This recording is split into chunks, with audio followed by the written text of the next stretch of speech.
Hello everybody, my name's Marino Donati. Welcome to Pure London. Welcome also, and thank you very much for coming to this seminar about creating the best customer service experience. Customer service has long been one of the key ingredients of retailing for savvy brands and businesses who understand how it can set them apart from their rivals. Customer service isn't just about helping to seal a deal on a sale, it's about engendering long-term customer loyalty and helping a business create its USP.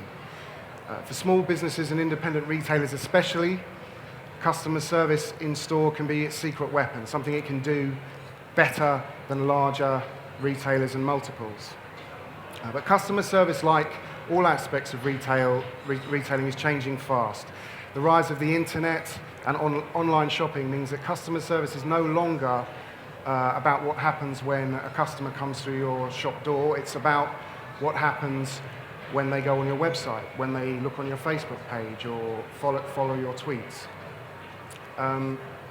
Customer expectations of customer service are changing as well. The ever more sophisticated shopping centres and retail parks become experts at creating a whole shopping experience. So it's not just about buying clothes, it's somewhere you can go and have something to eat, watch a film, or just hang out and chat.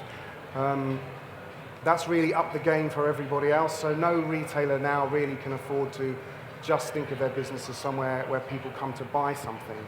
You need to replicate that kind of shopping experience for your business. The other thing, though, is that customer service, there's a real opportunity to take customer service to the next level. There's really now the technology for retailers and businesses to really find out in a lot of detail about their customer, to find out what their preferences are, what their shopping habits are, and use that information to personalize their offer and personalize the service that they give. So all in all, whether you're in a shop or you're online, and especially in the current economic environment, customer service has never been more important. And here to talk about some of those issues, I have a retailer, an independent retailer, Hilary Haresign, owner of Snooty, Frox, an occasion wear business in Harrogate. Hilary, tell us a little bit about your business and what you sell and who your core customer is. I own a store in Harrogate. We're not in the centre of the town. So when I decided to open it 11 years ago, we decided that we needed to specialise in something for customers to come to us. So we do occasion wear. We're one of the North's leading occasion wear specialists. We also have grown from that into a little department store, so that when our customers come into the store, we do casual wear, we do occasion wear, evening wear, cruise wear, shoes, accessories, bag, jewellery, gift wear now, and we have a lovely coffee shop on the first floor, so people make a real day of it. It's important that once they come through the doors, we keep them in there.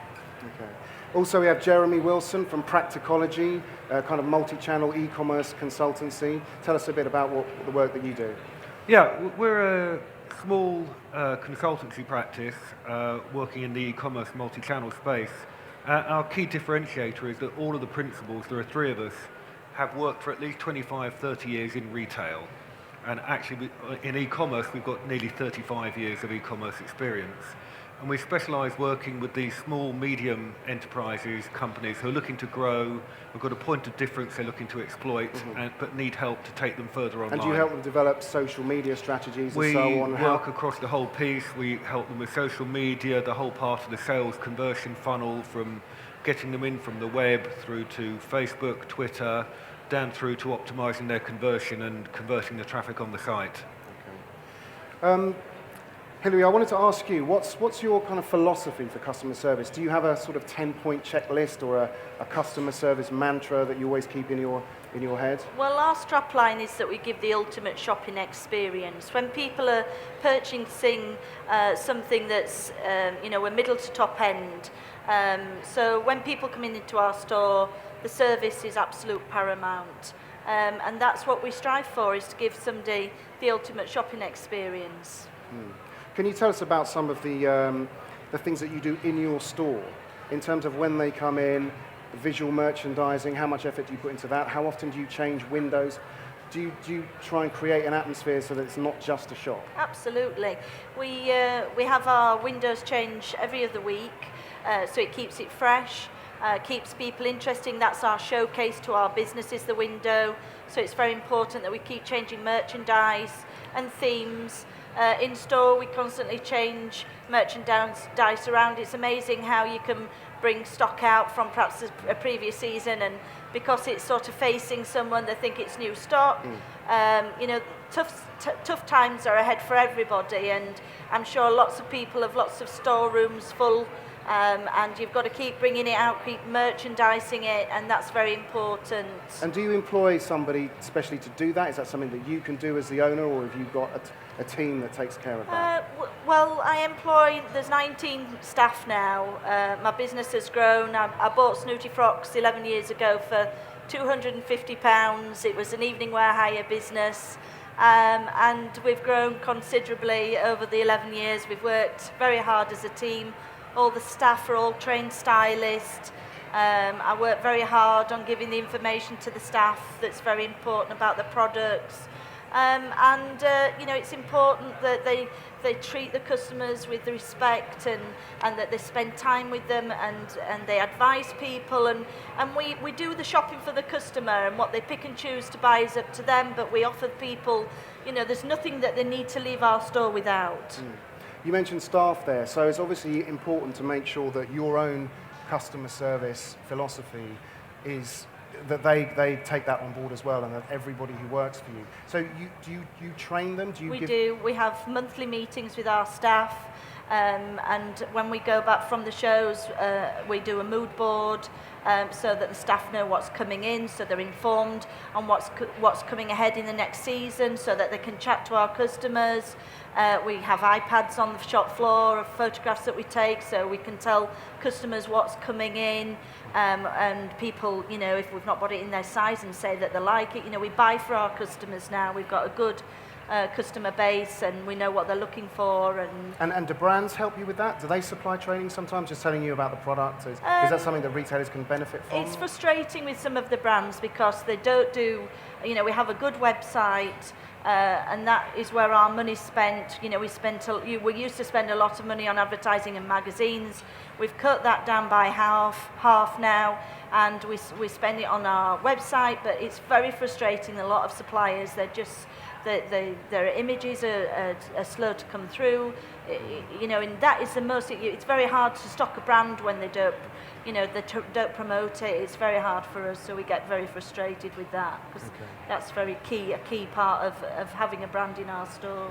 But you manage with your own staff to sort of take that role. Yeah. And what about, I'm thinking of other things that you might do, especially things to promote customer loyalty. Do you have a loyalty card scheme, something like that? Yeah, we're just putting that in place. I mean, I've always been very firm at not discounting, because, you know, we think it cheapens our product. And because of the internet, I think it's very difficult. There's this sort of people going around trying to get the best price possible. Forget that. They come into our store, they get the service, we have an alteration service, we have a fabulous coffee shop upstairs where they can enjoy their lunch. We alter things whilst they're having the lunch, they come down, and that's what they're paying for, you know, the ultimate shopping experience. Absolutely. And talking about loyalty, Jeremy, what other things can retailers do, maybe especially looking online and via the sort of multi-channel area? What can they do to engender that loyalty in the customer base? I think Hilary hit on a couple of very good points there. Don't be driven by price. You know, the race to the bottom will only get you so far. You've got to have a great service proposition, and that in itself will engender loyalty in your customers. The other thing is you've got a customer database. They bought from you in the store, they spent time with you in the store, you know what they've bought, you know when they've bought it, you know why they bought it. You can use that and the technology to create a little database, to start analysing that and contact them with tailored emails or tailored phone call if you've got enough of a database to target that way, can really give you great loyalty and get that repeat purchase and lifetime value driven to a really high level. Is that something that you do? Are you good at getting information about your customers? I mean, for me, I spent £10,000 on an EPOS system, and my business has been fantastic ever since because I've been able to analyse who's buying what. The information I can get from that is incredible. We do a newsletter twice a year, which goes to all our database people. And now we're targeting, we've got an online store, and now we're seeing who's buying what sizes they're buying, and we target those people, which is fantastic, really. You know, if we've got a brand that we need to get, I mean, we bought some skirts from a brand, and we weren't particularly doing well with them in the shop, and we put them online and targeted the people that were buying that brand, and we sold them in the day. And how do you target them? Is this emails? Emails, yes. I have a team of girls in the office that are constantly tweeting, Facebooking. You know, it's working on that all the time. So what kind of breakdown of information can you get about? So you know what say that everything. So you know exactly what they bought. Yeah, we know what size the shoes are. We know what size they wear, what brands they're buying. We can look at any one time to see how much they've spent in store, in online. And that information is just fantastic. And then you might approach them and say, what about this? Or, you know. And if we do a special promotion week, we target that customer. What else do you do? Do you do customer events and open? Absolutely. We never stand still. We never, you know, we're constantly thinking of the next thing. And you have to do, we do lots of charity events. We do try and do as much in-house as possible. And we do sort of special discount weeks, but not often. We try and get people to come in. You know, we try and tempt them to what's new that's coming in. We're always looking for new labels. We're never stale. Our stuff's never stale. We're always looking for new things and something that's a little bit different. What else? I mean, other things like, I don't know whether you sort of have payment plans. You know, when times are getting a bit more difficult, customers might come to you and say, listen, can I work out a payment plan and allow you to sort of do things? Yeah, is that? No, we don't. No. We don't. Let them put it on the credit cards. Don't make that your problem. You know, you're in business. We're quite firm, really. We don't hold anything if somebody likes something and wants to come back the following week. Sorry, no, because especially in the occasion where we buy one of a size, it's exclusive to us. Once it's gone, it's gone. We can't repeat on stock. So it makes it more appealing, I think, for the customer, because they know that they can't hesitate and they can't, you know, think about it. They need to buy it there and then. So that's a very good point. Nothing sells like scarcity. Yeah, absolutely. And the knowledge that it might not be there next week is a real more. driver. You know, one size, one product, here now, take it. It really works. Absolutely. And I mean, one of the key things really is because you're online, you have an e-commerce. Yes. So how long have you had that? We launched it in August of last year. It's been, I don't think we realised how competitive it was out there. I think every business needs an online shop. But it's certainly been an eye-opener. We're sending out to Australia, America. We've had an order today from Canada. So it's fantastic that whilst the shop's not open, you know, we're still taking business. Well, that's the thing, isn't it? Once you have a website, you have a 24-hour, 7-day-a-week shop. So you need 24/7 customer service. So I wonder how easy or difficult is it to translate that customer service philosophy to your online business? Well, I mean, so far we've done okay. We've not had any problems. We were a bit anxious about returns for the online, but I think if you're confident in your product that you're selling on there, you know, and you choose. You know, at first we decided to sell a bit of occasion wear. It doesn't work for us. Occasion wear, people need to come into store, try it on, and have that fabulous shopping experience. Certainly the casual wear does very well. And we've had very low returns. We're very, very pleased with the response we've got so far. How is returns difficult to deal with? What's? Not really, no. I mean, obviously we have a security tag, and if they remove it, then they can't have the money back. So we're quite strict with that. But so far, so good. And you mentioned as well this ultimate customer service experience, and it seems that there's therefore certain products where people expect, when they're paying a certain amount of money, they almost demand and expect a certain level of customer service. Absolutely. I think it's getting harder. I think that they all know the rights now. You know, they go on the internet and find out all the rights. Everybody knows everything, but you know, we work with good suppliers. If we have any issues, they sort it out. and we deal with problems. You know, it's very, very important that if you have an issue with anything, that you deal with it and sort it out straight away. And normally customers are pretty happy by the time they leave. That's good. And online as well, what else can businesses do when they're online to sort of replicate good customer service? When they're not there to say, can I help you? It is possible to replicate great customer service. The first thing people should do is don't create barriers between the two. Don't create barriers. Get your store staff in. I was at a retailer last week. All of their help desk staff, customer service assistants, had worked on the shop floor, not just 1 week, but actually done months there prior to coming into the centre. Right. So they were fully involved, fully imbued with the DNA of that retailer. That's one way. While you're not there, use your Twitter feed, put somebody on just a little markup retainer overnight to monitor the Twitter feed, to respond. People looking for instant response on Twitter. Because you said you have a whole team of people doing that. Yes, we do. Yes, absolutely. We sell from Facebook. It's just, absolutely. It's amazing. There is a degree of immediacy that people are looking for. People will accept a next day response to an email. But if you're posting on Twitter, they're looking for a response. It may not be an answer, but an acknowledgement immediately. Sure. Thank you. Hear what you're saying. We'll get back to you. And you just need a degree of immediacy. I know it comes with an overhead, but in terms of the value of customer service it gives and your customer perception, it really does drive it to a new level. So social media, I mean, every retailer now has a Facebook page and they're tweeting, and sometimes you're not sure whether people are doing it because you need to be seen to do it. Does it work? Does it add to the bottom line, or is it not about sales directly? Is it more about just engaging with your customer? I think it's about both. I think, a lot of people do have Facebook pages who spent a lot of money on an F-commerce shop, and they're not going to see a return on it for a long period of time. But it is about more than just Facebook likes. It's about engaging people, and once you've got their details, communicating with them and bringing them in and engaging with your brand and your proposition. And this is what impressed me about Hilary, is that everything is around the proposition you've created. It's not about price.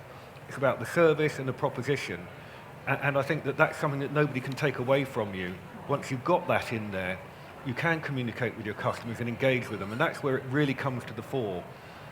It informs a lot of people, whether in Australia, Canada, or wherever else, about your brand, what you stand for, and how you deliver to them. Right. And if you can use those tools to help that engagement and then sell to them, it is as much about customer retention as it is about selling. Right. Definitely. For you, there's a definite direct impact on the bottom line in sales from investing in social media. Oh, absolutely. I mean, we put pictures on Facebook and we sell, from that. So, it is, I wouldn't waste my money. I won't waste my money. And we're looking at doing Google Plus, which will be interesting because we're going to have a live sort of, that's for the future, but we're going to have this live little chat room going on so people can actually talk to a face. Great idea. We're going to have a model, and so we're going to have a pick of a week type of thing, and they can see what's the latest thing that's come in. So we're very much, a very forward-thinking company. Yeah, it sounds like it.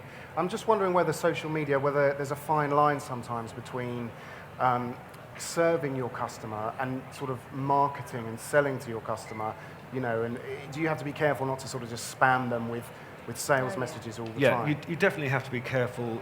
You can let people subscribe to a newsletter or an email once a week, twice a week, and you can post things on your Twitter feed, on your Facebook. But I think you need to be far more engaging, talking about, as you're saying, what's new in, what do we like, why are we doing these things.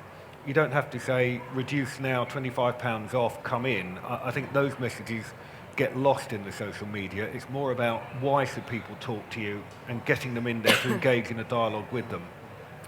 Does it cost a lot of money to have this investment in social media? Well, I mean, marketing's a big part of our business, but last year in the economic climate, we were up by 20%, and I think that's fantastic to say that what's going on out there. The business has grown and it's working for us, and so I think what we're doing is absolutely fine. Okay. At this point, I just wanted to open it up to any questions. If anyone wants to ask a question, just put their hand up. I think we've got a roving mic around. Anybody? got a question here.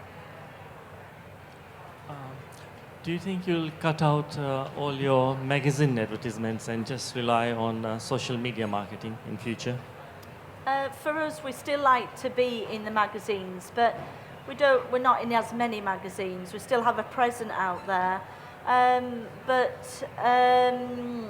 You know, we've cut our budget by half, and possibly we might still reduce that for the magazines.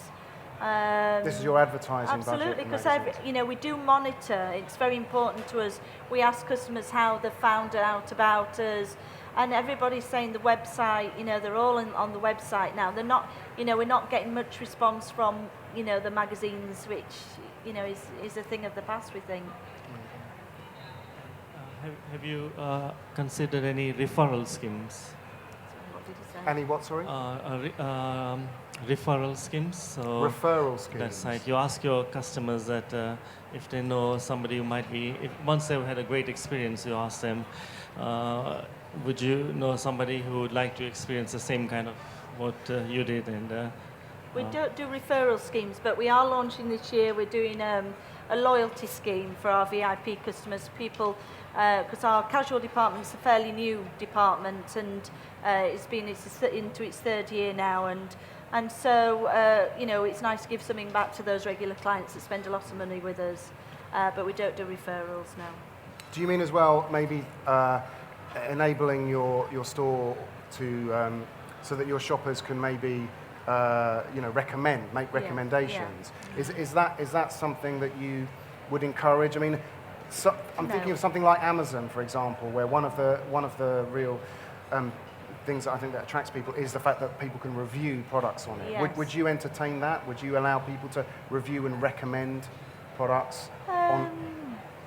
I don't know, we'd have to look at it really. I mean, obviously the shop side of it, that's how we built up our business. We dress ladies so they look fabulous, so that people come up to them. I mean, Saturday we had a lady that travelled from Scotland. She'd been to a dinner, seen a lady in a dress and asked her where she'd bought it from, and came down from Scotland to us. So, you know, that's how we work. You know, we don't sell people just anything. We want them to look fabulous. And that's how we get our business. But it's still more word of mouth. It is word of mouth, yes. Yes, absolutely. Ratings and reviews don't work for every brand or every proposition, and particularly the type of proposition that Hilary is talking about, where you've got one size, one colour, one style. Yeah. There's no point in saying fantastic, because nobody else is going to buy it anyway. Yeah. But it's more about then engaging these people, either getting them on a blog or getting their comments put out there in a different form, so that they can become advocates for you.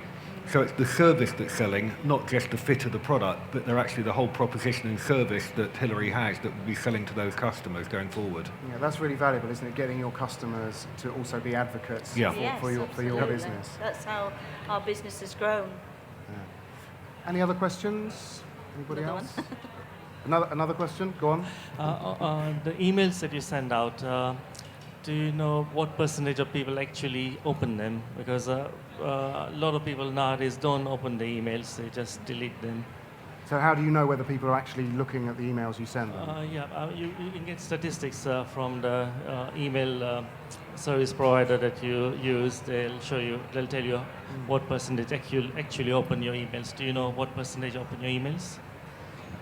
Do you know how many people actually will open and read the emails that you might send them? Is there a way to monitor that? I mean, obviously we monitor that because everything's a cost. But we don't bombard people with emails. For us, I mean, I personally get lots of emails from companies, and it drives me mad. You know, but when we tweet about fashion, not always what, you know, we sort of tell them what trends are, you know, interesting things. And the same with the emails, that, you know, we give them, you know, it's interesting rather than trying to sell. So you don't have a call to action of buy now. No. It's more, here's the new season, have a look, here's a new trend you might want to find out about. Yeah, a bit more information. Yeah, I mean, that can be very engaging in itself. Yeah, absolutely. Get a good response from that. How do you know whether you're delivering good customer service or not? How much monitoring do you do? How much do you ask your customers about what they think about your business? Oh, all the time. We like to get lots of customer service feedback from customers. It's so important to us, and if there's any areas that we need to look at. But you know, we've got a fantastic business, and we get, you know, the business is grown and is continuing to grow, hopefully.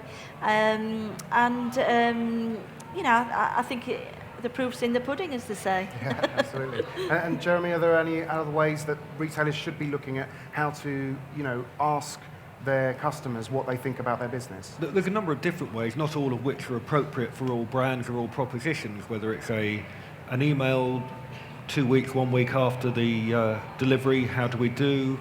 Whether it's an exit survey, whether it's other form of engagement. There's lots of different ways. Is it expensive to do that? No, it doesn't have to be expensive. You can throw as much money as you want at the problem, but you can actually find, using MailChimp or SurveyMonkey, there's lots of cheap ways of getting the message out there and engaging with your customers and getting their feedback to you. So yeah, it can be done very cost effectively. We don't have time to be following up, really. I mean, there's not enough hours in the day as it is. And we don't have, you know, the facility to do that, really. So as you say, the proof is in the pudding. Well, yeah, absolutely. The sales figures. And what about, how do you deal with problems and things when they go wrong, if somebody's not happy, complaints? How do you deal with that? I have, again, another department that deals with it, and we deal with it straight away, solve the problem if there are any, and go that extra mile. It's very important that, and if there's any problems, that they're rectified immediately.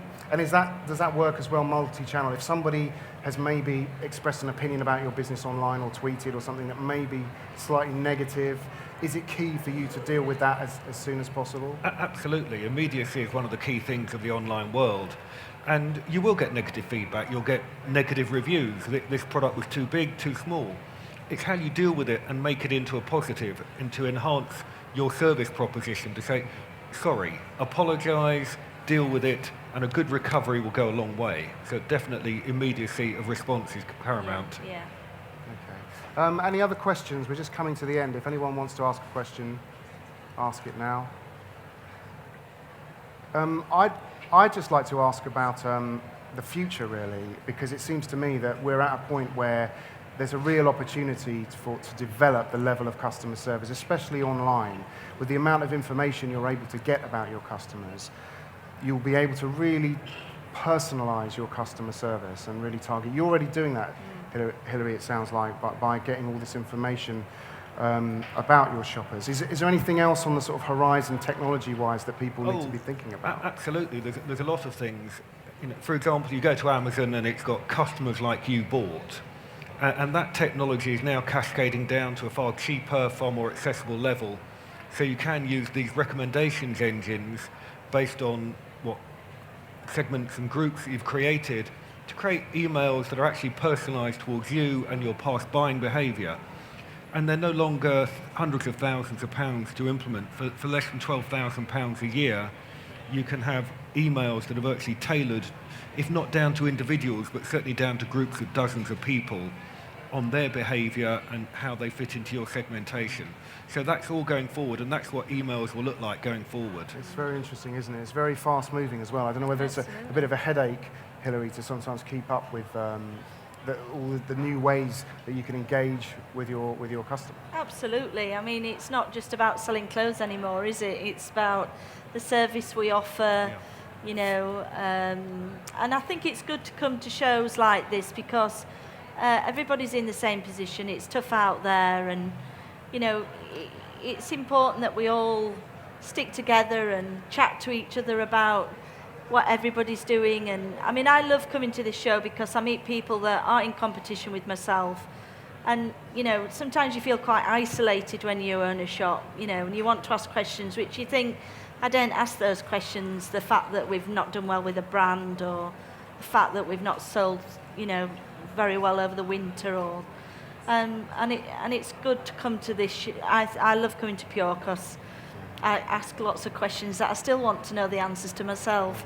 So customer service essentially is more important than ever now. Absolutely. When times are difficult. Definitely. Yeah. Absolutely. Yeah. You know, What would you say are your real, if you were to kind of sum up the key things as to offer customer service, what would be the kind of, I mean, because you said to me before, it's not even about selling clothes anymore, Well, it's you've got about to listen to customer your service. customers. You've got to listen to what they want, and for us, you know, the service is very, very important.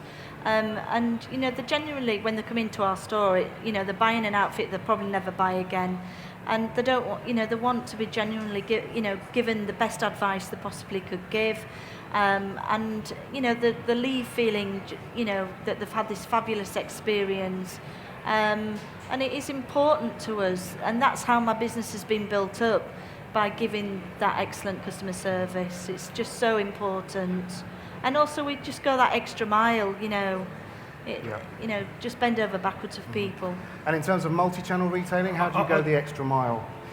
It is by listening to your customers. They're not always talking to you. Their behaviour online is telling you what they're doing. Look at where they're leaving your site. Look at it with the customer's eyes. Why did they leave here at this point? What aren't I doing that they want to see? So listen to their behaviour. Look at it on the analytics. Talk to them when they come in as well. But talk to them online. Yeah. When you see a group behaving in a certain way, email them and ask them their opinion.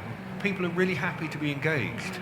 So yeah, it's about listening to them and putting the customer at the centre of everything you're delivering. I think that's the heart of it, put the customer at the centre. Absolutely. Okay, with that, we've come to the end of the seminar. Thank you very much. I hope you've got some useful tips from that.